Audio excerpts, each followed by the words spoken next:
my launch speech. So imagine you are in one of Africa's great centers, such as Lagos, Johannesburg, Nairobi, Dakar, and you looked through the window at the whole of the continent before you. Beyond the centuried history and the 100 natural wonders and beauties, one is immediately struck that in 2022, Africa is an island of two immensities: the immensity of potential and promise, and the immensity of challenge and an underlying chaos. Some countries qualify as middle income, while their neighbors are stuck in poverty and instability. Within countries, some regions are as prosperous as anywhere in the West, while other regions, where they separate nations, would qualify as some of the world's poorest. All this on a continental plate that contains very powerful concentrative and disintegrative forces that are leftovers of various colonial incursions, as well as modern day queries, often in the form of violence and bloodshed, around the very nature and utility of both democracy and the nation state. Just about every country on our continent has had a civil war, some in very recent memory.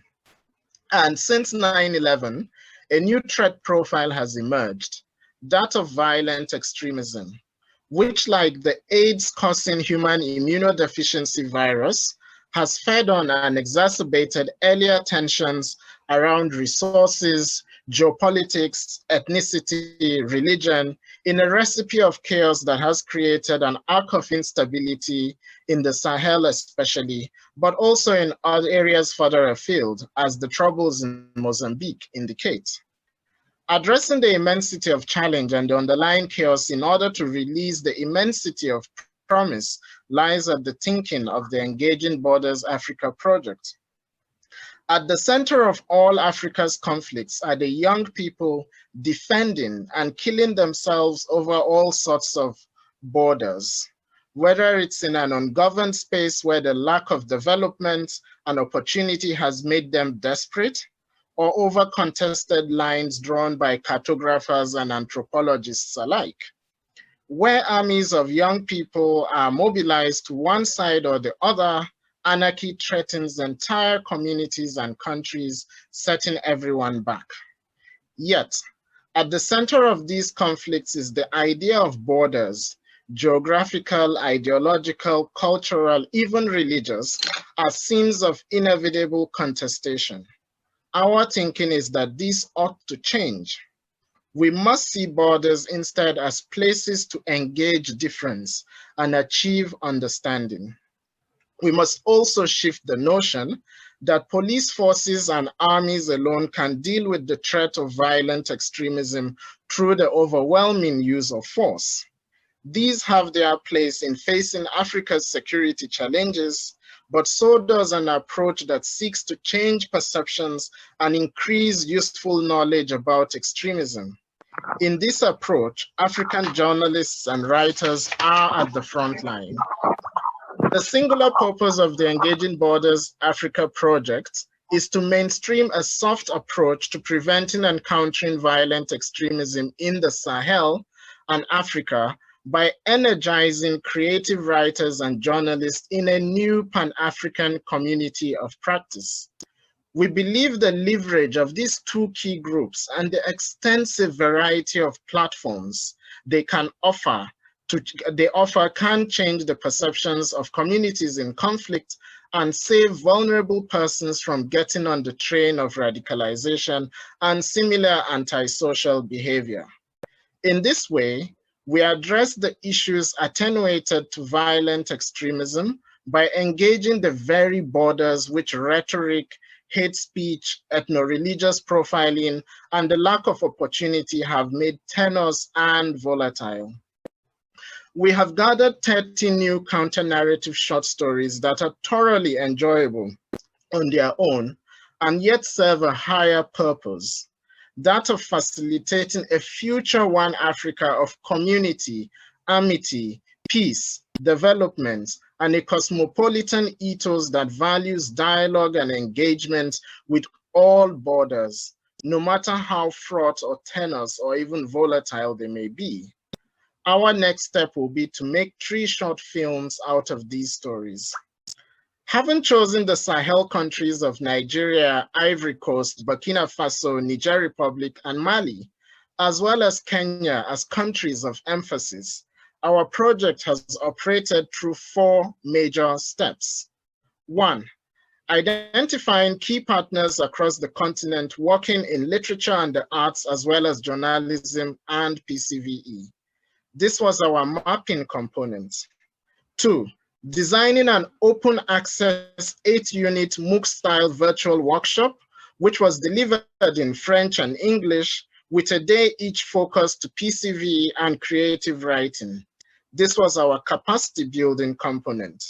We then, through another set of continental partnerships, added value to these stories which our community created after the workshop. These range from editors to visual artists to judges to filmmakers. Finally, we nurtured a self-sustaining community through the use of our forums on our website and on WhatsApp, where young persons interested in addressing the issues of violent extremism could come together to network, share ideas, and collaborate and work together, thus creating this community of practice and an African solution to an African problem. The fruit of all of these are the 30 stories we are now presenting to the world, which on their own stand individually as very enjoyable stories, but also serve the important and higher purpose of being counter-narratives generated by the very same youth who are often at the forefront of conflict.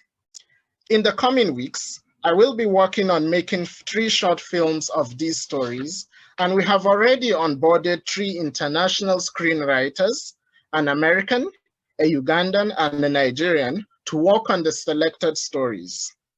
We expect to begin shooting in April 2022 with the very crucial and generous support of the Open Society Initiative for West Africa, OSIWA, who have been our backers so far.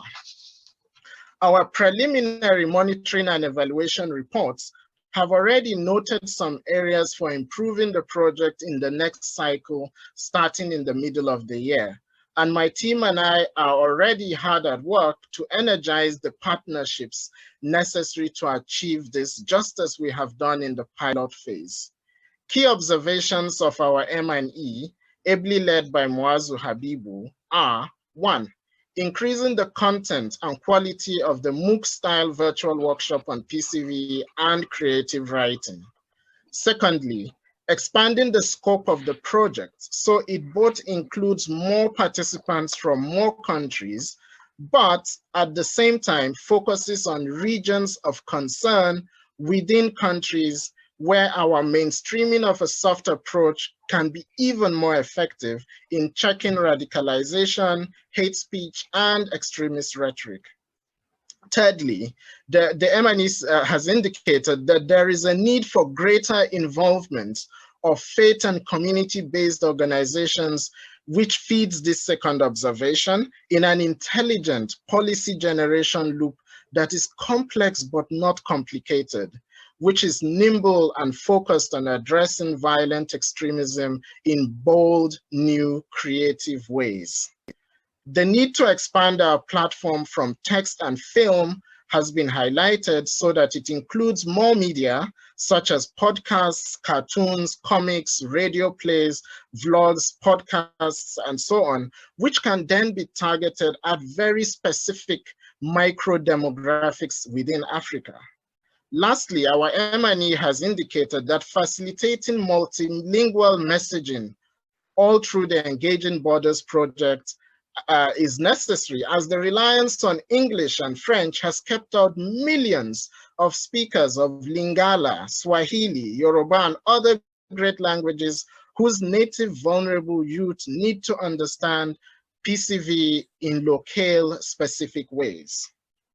This might seem like a daunting task, but my team and I have learned so much over the last 6 months, and we are excited by the challenge of deepening old and building new partnerships.